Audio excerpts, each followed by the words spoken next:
Olá pessoal, eu sou Wesley, instrutor de Centro de Formação de Condutores Três Poderes, e gostaria de desejar a vocês sejam muito bem-vindos ao canal da Autoescola Três Poderes. Esse canal que foi criado para levar a vocês, a todos, mais informação, conteúdo em prol dos conhecimentos de trânsito.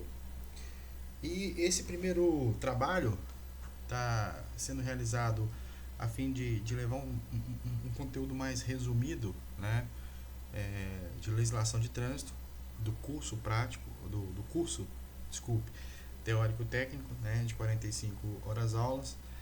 E aqui eu vou passar para vocês esses conteúdos. A gente vai começar por esse primeiro vídeo com o processo de habilitação e futuramente virão outros vídeos. Bom, no processo de habilitação, pessoal, nós temos as condições para que um candidato inicie o seu processo de habilitação.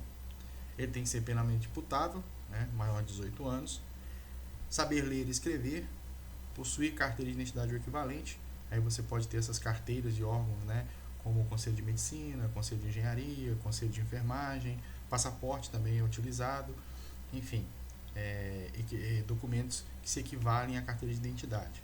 E possuir o CPF. Esses são os 4 pré-requisitos para um candidato à primeira habilitação, A ou B. Exames exigidos, nós temos o médico e o psicológico, né? O curso teórico-técnico, que é o curso de legislação, com 45 horas aulas divididas em 18 horas aulas de legislação de trânsito, 16 horas aulas de direção defensiva, 4 horas aulas de primeiros socorros, 4 horas aulas de meio ambiente e convívio social e 3 horas aulas de noções de veículo de 2 e 4 rodas, a mecânica. A prática veicular, a carga horária obrigatória para a primeira habilitação na categoria A ou na categoria B é de 20 horas aulas. E para a adição de categoria, seja A ou seja B, 15 horas aulas. Detalhe interessante, né, pessoal? Aqui, desde o dia 12 de abril de 2021, quando vigorou a lei número 14.071 de 2020, as aulas noturnas para obtenção da carteira nacional de habilitação deixaram de ser obrigatórias. Tudo bem? Outro ponto importante aqui é com relação aos dados, né, dos candidatos, dos condutores, qual o sistema, né, que ele adquire esses dados. Ele coleta esses dados e armazena. Nós temos a BINCO, né, a Base Índice Nacional de Condutores, que destaca ali todo o processo de habilitação, né, pelo período de 12 meses, e o RENACH, que é o Registro Nacional de Condutores Habilitados, que vai ter ali todo o seu histórico como condutor, ok? Bom, passamos para a licença de aprendizagem, que é o documento emitido precedendo as aulas práticas, né? Logo após a aprovação do exame de legislação, você vai pagar uma taxa, né, da licença de aprendizagem e vai receber esse documento, essa licença de aprendizagem. De posse dela, você tem que tomar cuidado para não conduzir veículo na ausência de profissional credenciado. Se isso acontecer, essa licença será suspensa por 6 meses. O prazo de validade da licença é enquanto durar o seu processo de habilitação. A permissão para dirigir, emitida após a aprovação do exame prático. Passou lá no exame de rua, vai receber a sua PPD em casa. Ela é válida por 1 ano e terá a sua PPD cassada, né, de posse dela, quem cometer infração gravíssima ou grave ou reincidente em infração média no período de 1 ano. Vou ficar atento aí para não ter a PPD cassada. Categorias de habilitação, nós temos a ACC, que é para veículos de 2 rodas, que se enquadram como ciclomotores e não podem exceder a potência de 50 cilindradas, ok? Passou de 50 cilindradas, aí você já vai se enquadrar na categoria A, e aí já passa a ser um veículo de 2 ou 3 rodas, automotor ou elétrico, e o veículo para realizar o exame tem que ser um veículo que tenha mais de 120 cilindradas, e atenção para isso aí, isso é um ponto interessante. Na categoria B, o peso bruto total para os condutores utilizarem esse veículo, que se enquadra na categoria B, é de 3.500 kg, até 8 passageiros, excluindo o motorista, A gente sempre vai excluir o motorista nessa contagem de passageiros. E a combinação de veículo não deve exceder 6 mil quilos. O que é essa combinação de veículo? É um exemplo do veículo acoplado, né? O veículo articulado ali ao veículo da categoria B, que não pode exceder 6 mil quilos. Um exemplo, o motorhome. Naquelas casas, né? Tipo americano, né? Costuma ter muito esse tipo de veículo, né? Atrás dos veículos e que não podem exceder 6 mil quilos, tá bom? Para a categoria C, que é o transporte de carga, o peso bruto total do veículo não pode ser superior, ou melhor, ele é superior a 3.500 kg e não pode ser superior a 6.000 kg, incluindo a unidade combinada. Até 8 passageiros, excluindo o motorista. E para habilitar-se na categoria C é necessário o mínimo de 1 ano na categoria B. Ok? A categoria D já é a categoria destinada mais a transporte de passageiros acima de 8. Para habilitar-se nessa categoria é necessário ser maior de 21 anos, ter no mínimo 2 anos na categoria B ou 1 ano na categoria C. E a categoria E, que também geralmente é destinada a transporte de cargas, a unidade tratora, né, ou a motorizada, se enquadra nas categorias B, C ou D. A unidade combinada com peso superior a 6.000 kg. Para habilitar-se é necessário ser maior de 21 anos, ter 1 ano na categoria C ou 1 ano na categoria D. Transporte de produtos perigosos, né? Nós vamos falar aqui sobre o MOPE e o MOPP. O MOPE é a movimentação e operação de produtos especiais e o MOPP, movimentação e operação de produtos perigosos. Em ambos, o condutor deverá ser maior de 21 anos, possuir certificado com validade de 5 anos, não ter cometido mais de uma infração gravíssima no período de 12 meses. Deverá estar habilitado nas categorias B, C, D ou E. Nessas 4 categorias aí. Para a prestação de serviço de transporte escolar, o que é preciso do condutor? Ser maior de 21 anos, né, para se habilitar, né, nesse tipo de serviço. Estar habilitado nas categorias D ou E. Não ter cometido mais de uma infração gravíssima nos últimos 12 meses. E deverá ser aprovado em curso especializado para a finalidade. Vamos à renovação da CNH. Alterações aí, né, desde o dia 12 de abril também, pela Lei 14.071, onde a realização de exame de aptidão física e mental você tem que fazer para renovar a CNH. E os prazos. Os prazos aqui a gente teve aí uma boa alteração, né? De 10 em 10 anos agora, para quem possui menos de 50 anos. De 5 em 5 anos para quem tem entre 50 e 69. E de 3 em 3 anos para quem tem 70 anos ou mais. 2 observações aqui. A primeira, a critério médico ou do perito examinador, esse prazo pode ser inferior para cada fase de renovação. Bom, se o perito, né, se o examinador, se o médico ali que está efetuando a sua renovação, ele entender que você deve realizar a renovação num período menor, e aí independe da sua idade, ele pode fazer isso. A observação 2, para os habilitados nas categorias C, D ou E, é obrigatório o exame toxicológico.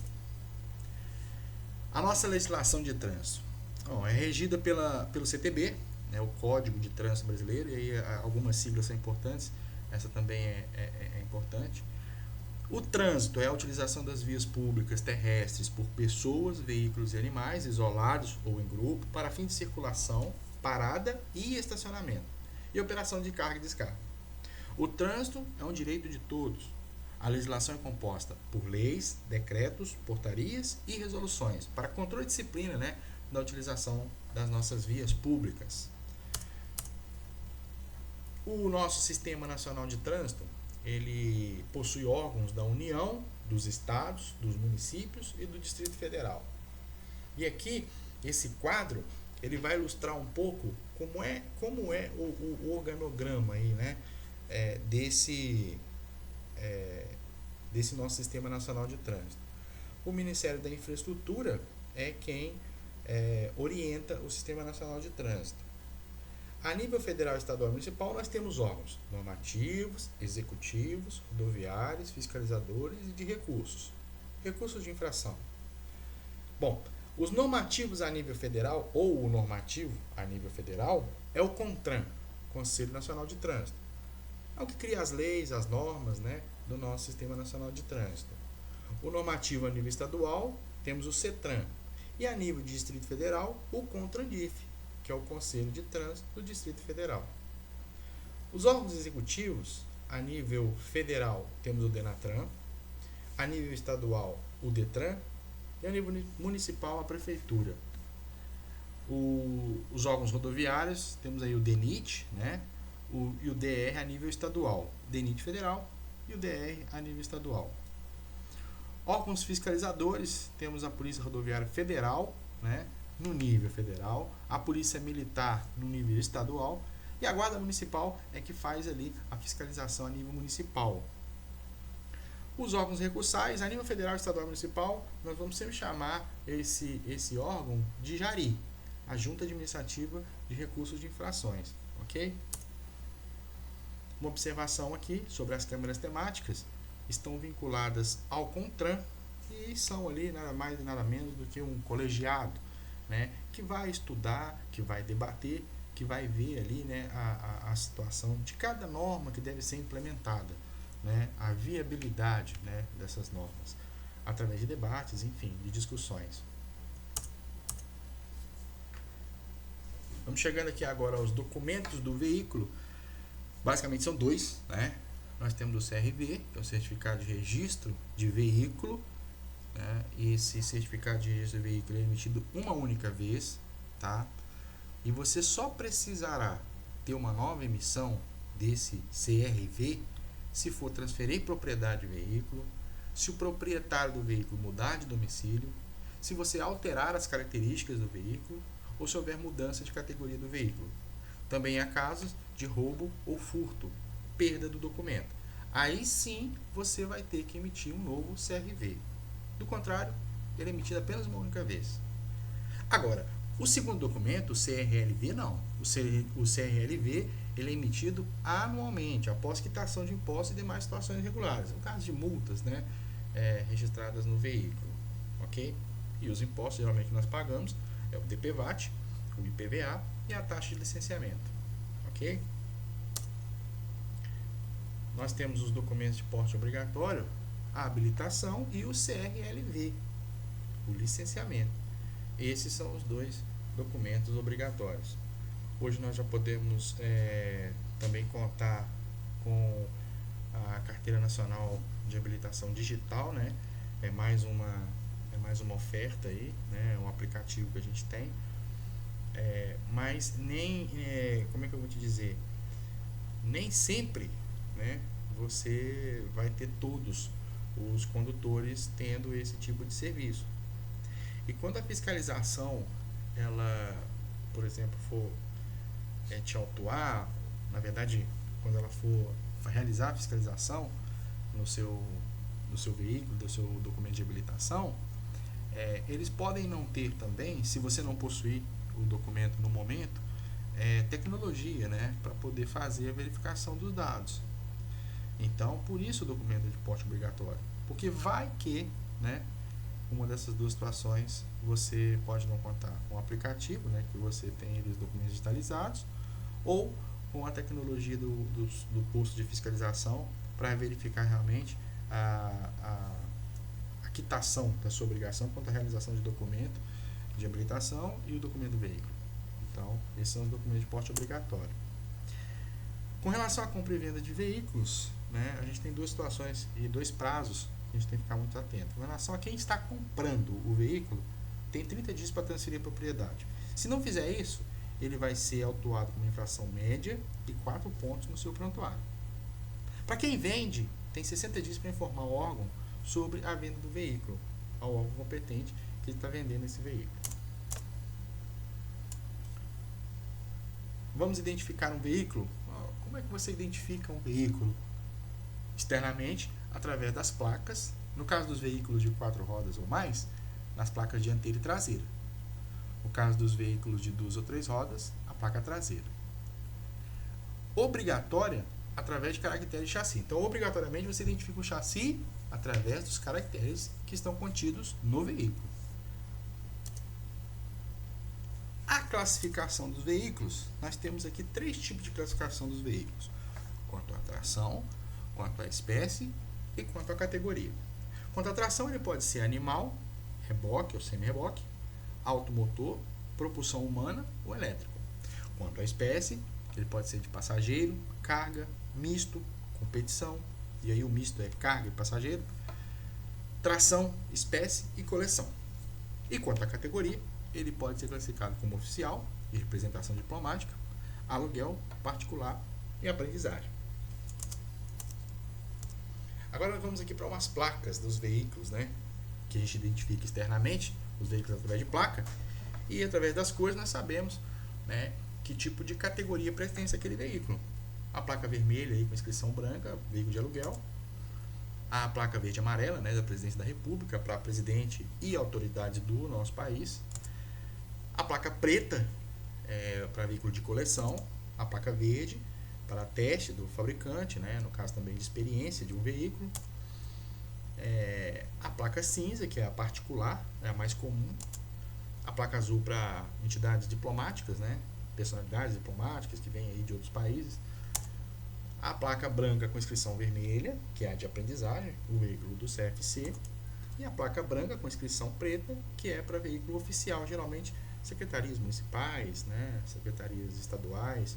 Os veículos são identificados com esse tipo de placa. O DPVAT é o seguro obrigatório de danos pessoais causados por veículos automotores. Indeniza vítimas de acidente de trânsito. Pessoal, indeniza vítimas, tá? Não há aqui qualquer retorno para prejuízos materiais, apenas vítimas. As indenizações são pagas individualmente, né? Há cobertura para morte, invalidez e essa invalidez permanente, né?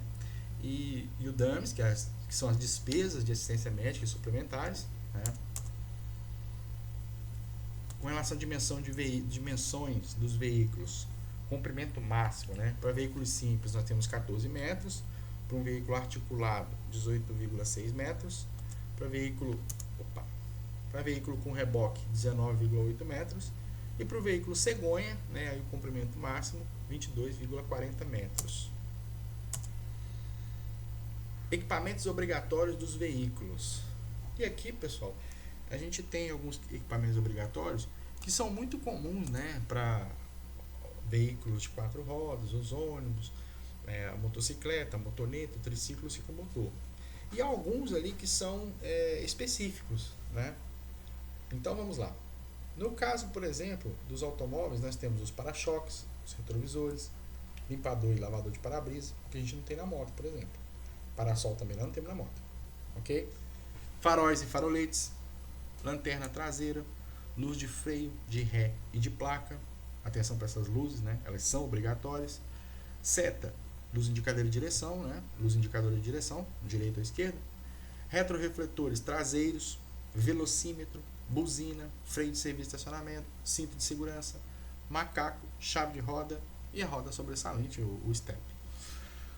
Nas motocicletas, motonetas e triciclos, atenção especial aqui, além desses que eu coloquei lá nos automotores, né? A gente vai falar de retrovisor, farol, lanterna traseira, luz de freio, de placa, seta, velocímetro, buzina.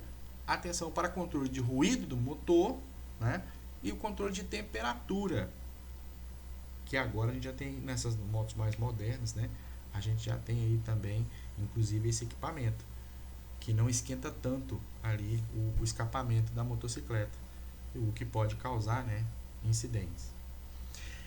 No ciclomotor, nós temos aí como equipamentos obrigatórios retrovisores, farol, velocímetro e buzinas comuns, né? Lanterna traseira, controle de ruído do motor.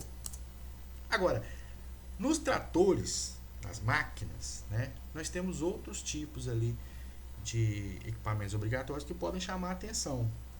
Além dos obrigatórios que a gente já viu nos outros veículos, o alerta sonoro de marcha ré e o pisca-alerta, que para veículos de grande porte, né, esse alerta sonoro e o pisca-alerta, ele é obrigatório, né? A gente já tem isso aí para veículos, por exemplo, que se enquadram na categoria C, né? Os caminhões ali 3/4, tá certo? O velocímetro, o tacógrafo para velocidades acima de 60 km por hora, para veículos que vão transitar com velocidade acima de 60 km por hora, ok? 60 km por hora ou mais, correto? Reboque e semi-reboque, a gente tem ali o para-choque traseiro, protetor de roda traseira, lanterna traseira e laterais, atenção aqui para o reboque e semi-reboque, as lanternas traseira e laterais, luz de freio de placa, também comum para os outros veículos, né? Seta, freio de serviço e estacionamento, famoso freio mecânico. Muito bem, pessoal, essa foi a nossa primeira etapa aí de resumão, né, de vídeos que nós vamos postando aqui no canal do Centro de Formação de Condutores Três Poderes, e em breve nós estaremos postando aí mais outros vídeos. Muito obrigado e até a próxima.